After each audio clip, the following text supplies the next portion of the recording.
मूक संकल्प में आप सभी का स्वागत है। देखिए टाइम एंड वर्क का ये ऐसा क्वेश्चन पेपर में पूछा गया कि 1% से भी कम बच्चे इस सवाल को कर पाएँ। हम आपको इसका ऐसा तरीका बताएँगे आपको बिल्कुल आसान तरीके से और बहुत कम समय में हो जाएगा। देखिए क्वेश्चन है कि ए, बी और सी सभी मिलकर किसी काम को 20 दिनों में पूरा कर सकते हैं, जिसमें बी को पूरा करने में ए और सी से 4 गुना समय लगता है और सी को काम पूरा करने में ए और बी से 3 गुना समय लगता है। बी अकेले काम को कितने दिनों में पूरा कर सकता है? ये बहुत ही कंसेप्चुअल सवाल है। जब तक आपको इसका कंसेप्ट पूरा अच्छे तरीके से नहीं पता होगा, इसको आप बिल्कुल नहीं कर पाएँगे। तो हम आपको इसका बिल्कुल आसान तरीका और कंसेप्ट आपको बिल्कुल सही तरीके से बताते हैं। देखिए इसमें क्या दिया है, ए, बी, सी मिलकर सभी किसी काम को 20 दिन में करते हैं। तो ऐसे लिख लीजिए कि ए, बी और सी, ए, बी और सी किसी काम को कितने दिन में कर रहे हैं? 20 दिन में कर रहे हैं। तो कह रहा है कि बी को पूरा करने में ए और सी से 4 गुना समय लगता है। देखिए 4 गुना समय लगता है, ज़्यादा नहीं बोला। यानी बी को जितना टाइम लग रहा है, बी को ए और सी से कितना टाइम लग रहा है? बी को ए और सी से 4 गुना समय लग रहा है। यानी ए और सी को अगर 1 यूनिट का टाइम लग रहा है, तो बी को इससे 4 गुना लग रहा है, यानी कि 4 यूनिट का टाइम लग रहा है। ध्यान दीजिए ये टाइम का है, टाइम का रेशियो, और टाइम का रेशियो हमेशा एफिशिएंसी के रेशियो का उल्टा होता है। यानी एफिशिएंसी का जो रेशियो होता है टाइम का हमेशा उल्टा होता है। याद रखिए यहाँ लिख दे रहे हैं, जो एफिशिएंसी का जो रेशियो होता है, एफिशिएंसी का जो रेशियो होता है वो टाइम के इन्वर्सली प्रोपोर्शनल होता है, यानी व्युत्क्रमानुपाती होता है। जो टाइम का रेशियो होगा, एफिशिएंसी का रेशियो इसका ठीक उल्टा होगा। तो ये टाइम का रेशियो हो गया, ये टाइम हो गया 4/1। तो एफिशिएंसी जब भी हम निकालेंगे, दक्षता जब भी निकालेंगे, इसका उल्टा हो जाएगा। तो दक्षता ये 4/1 है, तो दक्षता 1/4 हो जाएगा। यानी कि बी की एफिशिएंसी यानी दक्षता 1 है, तो ए और ए प्लस सी की एफिशिएंसी कितनी है? 4 यूनिट। समझ में आ गई इतनी बात? अब देखिए दूसरा लाइन देखिए, सी को काम पूरा करने में ए और बी से 3 गुना समय लगता है। यानी सी को जितना टाइम लग रहा है ए और बी से,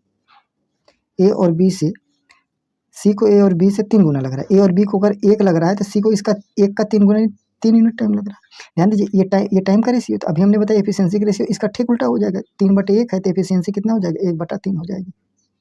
समझ पा रहे हैं आप हमें? देखिए यहाँ भी ए है, बी है, सी है, यानी ए बी सी यहाँ भी है, ए बी सी यहाँ भी है। यहाँ पर एफिशिएंसी कितना है? यहाँ पर एफिशिएंसी टोटल कितना है? 4, 1, 5 यूनिट एफिशिएंसी है। यहाँ पर ए बी सी की एफिशिएंसी कितनी है? 4 यूनिट है। ठीक है, 4 यूनिट। यहाँ देखिए फिर से बता दिए, देखिए यहाँ ए बी सी है, इसकी एफिशिएंसी कितनी है? 4, 1, 5 यूनिट है। और यहाँ भी ए बी सी है, इसकी एफिशिएंसी 4 है। देखिए ए बी सी यहाँ भी है, ए बी सी यहाँ पर, लेकिन एफिशिएंसी यहाँ 5 है, यहाँ 4 है। ऐसे कैसे हो सकता है?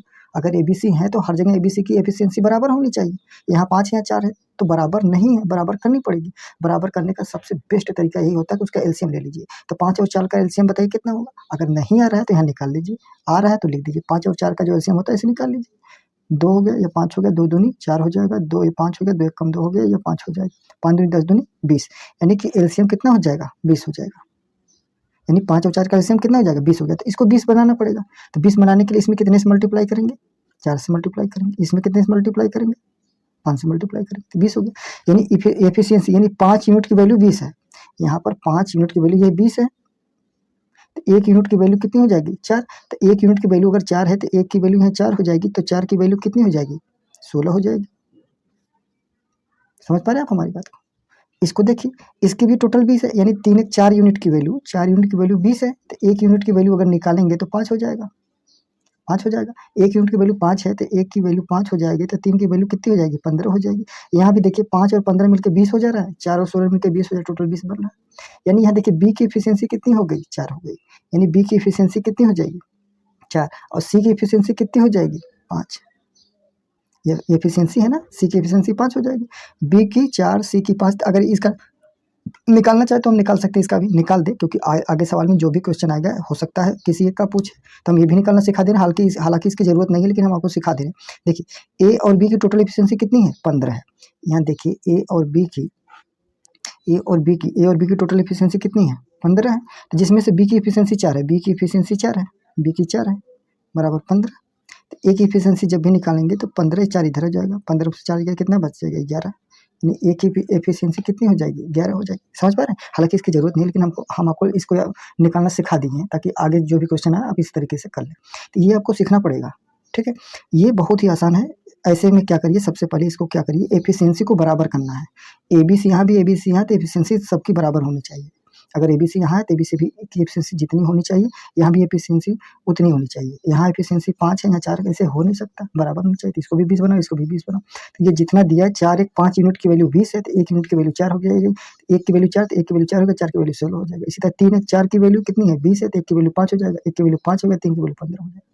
ठीक है, अब देखिए क्या करना कह रहा है क्वेश्चन में, बी अकेले उस काम को कितने दिनों में करेगा। तो बी का काम निकालने के लिए, बी कितने दिनों में काम करेगा, बी का काम निकालने के लिए टोटल वर्क चाहिए।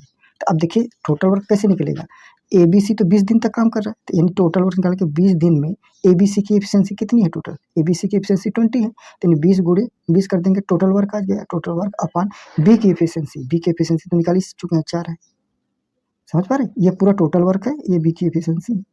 तो 4 1 कम 4 4 5 20, यानी 20 पंजे कितना हो जाएगा 100, यही आंसर हो जाएगा, यही 100, यानी 100 डे में पूरा कर लेगा अभी काम।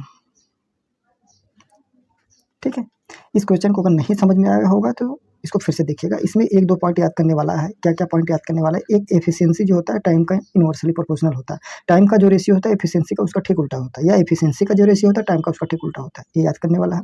और यहाँ पर हमने एफिशिएंसी को कैसे बराबर किया, ये इसको सीखने वाली बात है। ठीक है, या बराबर करने का सबसे अच्छा तरीका है कि इसका एलसीएम ले लीजिए। तो अगर आपको आज का टॉपिक थोड़ा सा भी यूजफुल लगा हो तो वीडियो को लाइक करें, और अगर चैनल पर नए हैं तो सब्सक्राइब करें। Thank you for watching.